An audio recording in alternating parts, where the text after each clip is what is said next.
Lucky channel వీక్షకులందరికీ నా హృదయపూర్వక శుభాభివందనములండి. ఈరోజు దేవుని వాగ్దానము రోమియోలకు రాసిన పత్రికలో నుంచి 8వ అధ్యాయంలో 26, 27 వచనములు.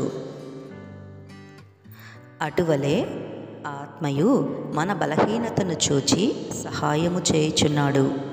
ఏలయనగా మనము యుక్తముగా ఏలాగు ప్రార్థన చేయవలెనో మనకు తెలియదు గాని ఉచ్చరింప సఖ్యము కాని మూలుగులతో ఆ ఆత్మ తానే మన పక్షముగా విజ్ఞాపనము చేయుచున్నాడు. మరియు హృదయములను పరిశోధించువాడు ఆత్మ యొక్క మనస్సు ఏదో ఎరుగును. ఏలయనగా ఆయన దేవుని చిత్త ప్రకారము పరిశుద్ధుల కొరకు విజ్ఞాపనము చేయుచున్నాడు. ఆమేన్. ఈ వాగ్దానము నమ్మి విశ్వసించిన మీ ఆత్మకు దేవుని కృప తోడైయుండి నడిపించునుగాక. ఆమేన్, ఆమేన్, ఆమేన్.